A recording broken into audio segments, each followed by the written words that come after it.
I've been very interested by a couple of things that have happened recently, and they point towards cultural differences within our game.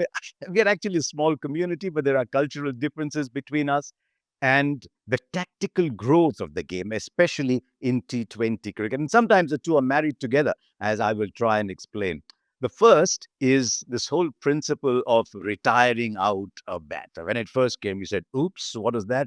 Some people assumed that it was a slur on the batter who was being retired out. Luckily, Ashwin did that himself. But it is a tactical ploy. Look at it this way. Eventually, you want your most productive asset to be used in the situation where that asset is most likely to deliver. So, if you've got a very good player, but in the remaining balls, if there's someone else who's likely to do better, then tactically it is an astute thing to say, okay, thank you very much. You've played your part. It doesn't mean you're a bad player, but you've played your part. In this situation, someone else is likely to do better. It's like a substitution. You see that in football all the time. And I thought the cleverest use of that came during an India T20 where Rohit Sharma and Yashasvi Jaiswal are batting. 17 to get. I think Jaiswal is on strike, 2 needed. Now Rohit's at the non-strikers end. Rohit subs himself out. Rinku Singh comes in simply because he can run between the wickets quicker than Rohit Sharma. I thought that was very clever.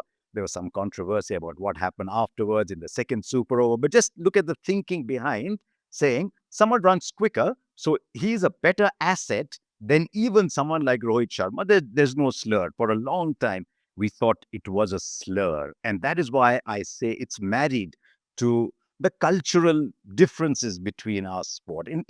In countries where you grow up playing team sport, if you're playing football, you're playing rugby, you're constantly passing the ball, isn't it? When you pass a ball, what do you actually do? You send the ball to someone who at that particular moment is better positioned to have the ball than you. You might get it back, but that is the essence of passing. So when you play a team sport, you understand that at any given moment, someone is likely to be better positioned than you are. But see what happened with, say, the Mohammad Rizwan incident, and there was outrage, and there was a lot of memes coming out, whatever, all that. That was in the Big Bash. Then Harleen Dale in the WPL. I was actually quite amused and a touch disheartened to see reports when Harleen Dale went out to bat again, might have been exactly the next day, and she scored runs, and saying Harleen Dale answers in the best possible way. And I thought you missed the point completely. Harleen Dale being retired out, it didn't work that day, but you look at the principle, had nothing to do with whether or not Harleen Dale is a good player. It had to do with the perception that at that point someone else might be better. When she comes out to play the next day, she's not a lesser batter. She goes and scores runs. She's still a very good batter, but in that particular situation, someone else was better than her.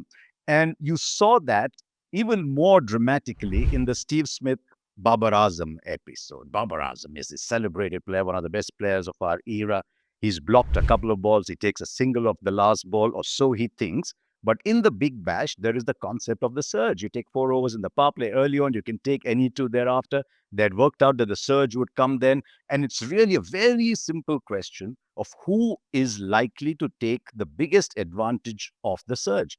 Steve Smith is in very good form. Babar is struggling to hit the ball. So Steve Smith says, Babar, no, it doesn't matter. I'll take the first ball of the surge. He's not saying, Babar, you're a bad player. He's saying, Babar, at this particular moment, I think I am better placed to take advantage of the situation than you are. That's all it is. So if it was a football situation or a rugby situation, it wouldn't have mattered. But in our part of the world, because we glorify the individual, we play cricket, which is in some ways an individual sport that's lurking inside a team sport. And so we maintain individual records. We're very proud of those. And so when you put the individual above on a pedestal, then you start to look at some situations and see them as a slur against the individual. But if you always play team sport, you will say, yeah, he was better placed to score the goal. So I passed. He scored. She was unmarked on the right post. So I passed to her.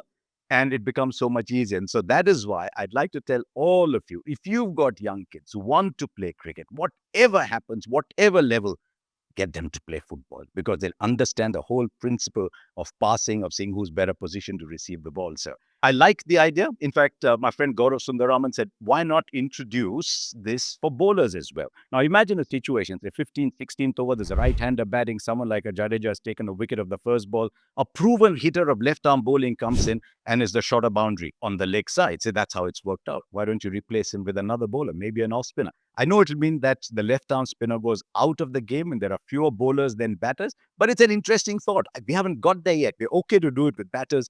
We're not okay to do it with bowlers, but who knows? You might go there. I like these new tactical elements within a T20 game, but I'm also fascinated to see how culturally we look upon some things very differently from other people. So if you're ever subbed out, it's a tactical ploy. It's nothing to do with how good or bad you are. So thank you for watching and do subscribe to this channel.